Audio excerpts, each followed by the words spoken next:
அண்மைச் செய்தி. தெற்கிலிருந்து வடக்கு வரை இந்தியாவில் உள்ள ஒவ்வொரு குரலும் நாடாளுமன்றத்தை ஒலிப்பதை உறுதி செய்வோம் என்று ராகுல் காந்தி பதிவிட்டிருக்கிறார். அரசியலமைப்பில் குறிப்பிடப்பட்டுள்ள கூட்டாட்சியை வலுப்படுத்துவோம் என்றும் ராகுல் காந்தி தெரிவித்திருக்கிறார். எதிர்க்கட்சித் தலைவராக தேர்வானதற்கு வாழ்த்து கூறிய முதலமைச்சர் மு.க.ஸ்டாலினுக்கு அவர் நன்றி தெரிவித்து இந்த பதிவினை இட்டிருக்கிறார். எதிர்க்கட்சித் தலைவராக தேர்வானதற்கு வாழ்த்து கூறிய முதலமைச்சர் மு.க.ஸ்டாலினுக்கு ராகுல் நன்றி தெரிவித்திருக்கிறார். தெற்கிலிருந்து வடக்கு வரை இந்தியாவில் உள்ள ஒவ்வொரு குரலும் நாடாளுமன்றத்தை ஒலிப்பதை உறுதி செய்வோம், அரசியலமைப்பில் குறிப்பிடப்பட்டுள்ள கூட்டாட்சியை வலுப்படுத்துவோம் என்று அந்த பதிவில் அவர் தெரிவித்திருக்கிறார். எதிர்க்கட்சித் தலைவராக தேர்வானதற்கு முதலமைச்சர் மு.க.ஸ்டாலின் வாழ்த்து கூறினார். இதற்கு நன்றி தெரிவித்து ராகுல் காந்தி பதிவு ஒன்றை இட்டிருக்கிறார்.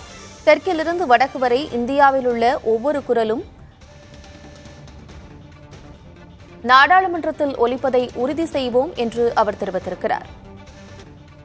விவரங்களோடு இணைந்திருக்கிறார் செய்தியாளர் கணபதி. கணபதி, என்னென்ன விஷயங்களை குறிப்பிட்டு ராகுல் காந்தி இந்த பதிவினை இட்டிருக்கிறார்? மக்களவையில் ராகுல் காந்தி இன்று முதல் நாளாக தனது புதிய பொறுப்பான லீடர் ஆஃப் ஆப்போசிஷன் என அழைக்கப்படும் எதிர்க்கட்சி தலைவர் பொறுப்பை ஏற்று இன்று முதல் நாள் நிகழ்வுகள் நடைபெற்றிருக்கின்றன.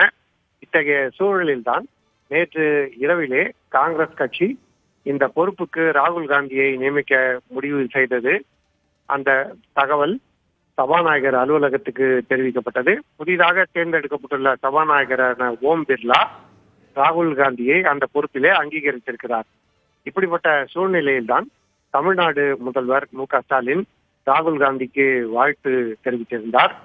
இந்தியா கூட்டணியைச் சேர்ந்த பிற கட்சி தலைவர்களும் இதே போல வாழ்த்து தெரிவித்துக் கொண்டிருக்கின்றனர்.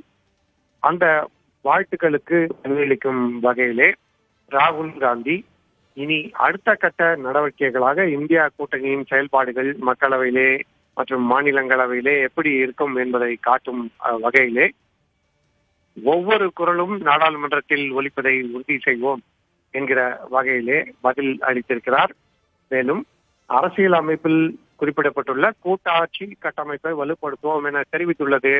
ஏற்கனவே அரசியல் சாசனத்தை கையில் ஏந்தி ராகுல் காந்தி உள்ளிட்டோர் பதவி பிரமாணம் செய்து கொண்டது மற்றும் அதை நாடாளுமன்ற வளாகத்தில் கொண்டு சென்று ஆர்ப்பாட்டத்தில் ஈடுபட்டது ஆகியவற்றின் நீட்சியாக இருக்கிறது.